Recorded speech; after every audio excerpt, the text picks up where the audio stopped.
いやー、飲みましたね。どうも、一夜です。今日はですね、心拍の、これですね、ノーリスクの取り木の仕方をご紹介したいと思います。そもそも取り木って何かっていうとですね、例えば、僕は気に入ってこうしてるんで何ともあれなんですけど、こう長いですよね。これはこういうのを楽しんでやってるんですけど、例えばもうちょっと短くしたいとか、上の方だけかっこいいとこ取りたいとかっていう時に、やる方法ですね。通常取り木っていうとですね、この幹のところ、こういうところに針金をかけて、結束法っていうのをやったりとか、この部分削ってですね、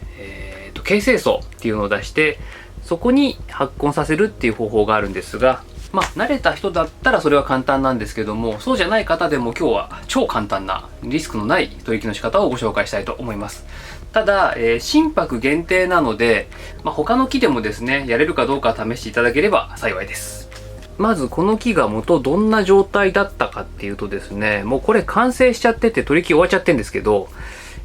ここ三冠になってるじゃないですか。ここが三つ股になったまんま幹これぐらいあって、その下に植わってたので、すごい不格好だったんですよ。取り木っていうと、一般的には実際に根を出したいところのちょっと下あたりを、削って、形成層っていうのを出して、そこに、そうだな、ポリポットとかを巻いて土を入れて、でそこから発根させようっていう環状剥皮っていう方法が一般的ですね。長峰さんから画像を借りました。こんな感じになってます。だいたいこういうのをやって、でそこにいろいろやり方はあるんですけど、水苔とか赤玉土とかを入れといて、であんま乾かさないようにするとそこから根が出るっていう方法なんですけども、今回僕が試したのは環状剥皮っていう方法でもなく、結束法っていう針金を巻く方法でもない、単に幹の周りに、赤玉土を入れとくだけっていう方法でやりました。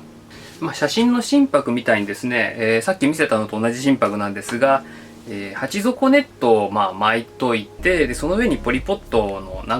黒いとこかなを巻きつけておいたのがあるんですけども、それでだいたい1年ぐらい置いて開けてみたところ、次の写真、このぐらい根が出てまして、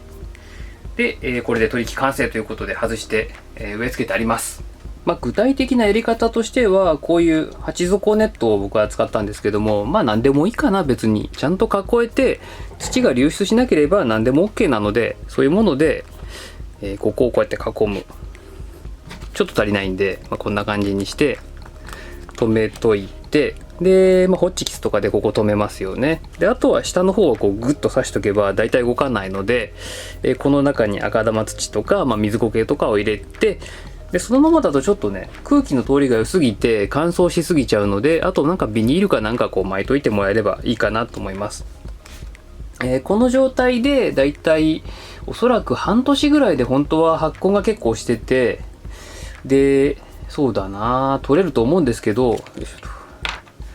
大事を取ってですね、1年ぐらいつけとくのがいいかなと思います。いっぱい発根してから取った方が植え付けた時にですね、安心ですので、その方法でやってみていただければと思います。今んとこできるっていうのが確定しているのが心拍だけで、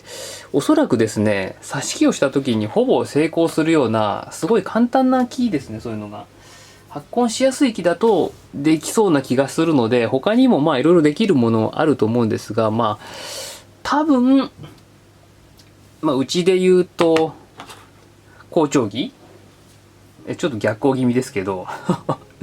好調木とかね、好調木ってもう刺せば大体つくので、これはちょっと変な角度ですけど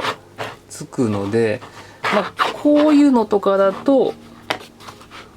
やりやすいのかなと思います。こういうのにさっきみたいにぐるっとただ巻いといて、でここに土入れといて、でこの部分をまたさらに発根させるように、ここからですね、そうするとこの辺から植えれば4冠っぽくなるよねみたいな、もっとかっこいい、これちょっと値上がりっぽくなっちゃってるので、この辺からにしてみたいなこともできますね。樹種限定ではあるんですけど、ちょっとかっこ悪くなっちゃったものを手直しするっていう時に、取り木、っていう方法があるんですが、初めてで怖いっていう場合は、こういう木に限ってそういうノーリスクの、